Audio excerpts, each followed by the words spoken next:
We are now officially in the final 48 hours of my PS5 competition. For those who have no idea what I'm talking about, or if you've left it till the last minute to consider entering, well, now is pretty much the time. Of course, £2 for a brand new PlayStation 5 console, plus free shipping anywhere in the world, and depending on where the winner is, I may even take it to them in person if it's more cost effective, because I'd rather trust myself taking it than many shipping companies, to be honest. So if you haven't entered yet, or if you just want to check it out to see what it's all about, you can find that information down in the description below.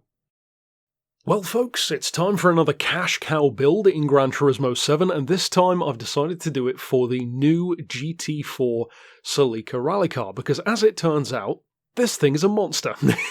At the 700 point level, it is a nearly 800 horsepower, 220 mile an hour, yes you heard that right, beast of a car to earn cash with. Now you can buy it in the Legends dealer for $250,000, so even as far as these go, it's one of the cheaper ones to buy and build. So to get straight into the tune, and for those who don't know what the cash cow event is, or at least one of them, I'll show you in a second at Le Mans, but you want your racing hard tyres. You could go for intermediates or wet tyres if you want, but you really don't need it when you have four-wheel drive anyway. As you can see, it is right on the dot under 700 points. Expect to have to change this in future though, because one of the most consistent things about updates in this game is that it messes with point levels, so don't be surprised if you get a different result.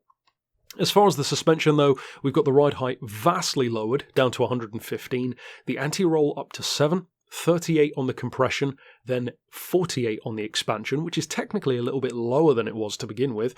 I've increased the frequency though to 3 front and rear. We've got 2 degrees of camber, 0.10 toe out on the front and 0.10 toe in on the back.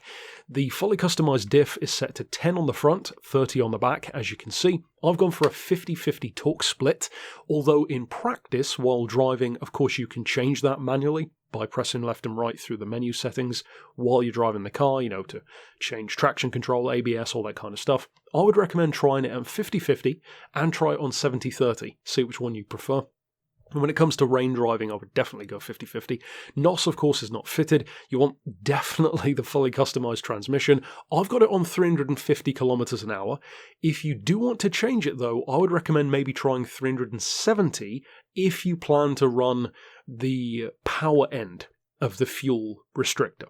So if you've got it all the way down to 1, which of course is less economic, but better performance, then you will top out at like 217. So if you stretch it out a little bit, you'll get more top speed, but you don't really need that if you lean the fuel out a bit, which is more practical in terms of lapping, or pitting in, I should say, getting the amount of laps out of it. So decide for yourself what you want to go for there. As far as the restrictions, the power is not adjusted at all. You will want just a little bit of ballast to get it below that 700 point level. 11 kilos, and I've put that all the way to the back just for the sake of it. Downforce, of course, you want set as low as you can go for Le Mans. It's pretty obvious. The high RPM turbo, naturally. Anti-lag, and this is a crucial one, you want to turn off, because even though that seems counterintuitive to performance, it has 2 benefits. One, you will, of course, as many of you know, use even less fuel. Secondly, it makes the points lower, so it's much easier to get it below 700.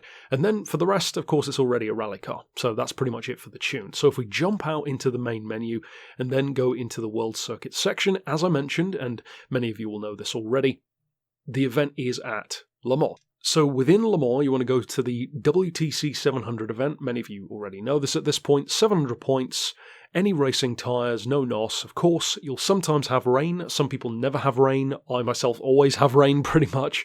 And of course, we'll jump over into the actual event to show you what that looks like in practice. But this car really is a force to be reckoned with on this event. It is tremendously quick. Now, the handling, of course, is naturally very forgiving, being four-wheel drive.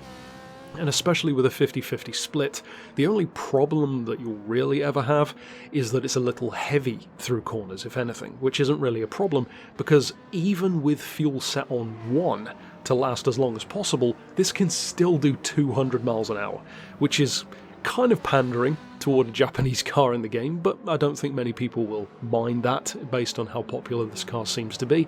And ironically, I would say that this seems much better as a road racer than, ironically, it does as a rally car. So ultimately, if you do want to try a new cash cow, something to win even more easily, I mean, I was getting like 3-4 minutes ahead of the next car before even pitting in, and once the rain starts coming down, even if you go off the track, which can still occasionally happen even with four-wheel drive, you will still generate such a massive gap that I ended up finishing the race and sitting at the finish line for over 2.5 minutes just to save doing another lap without any reason.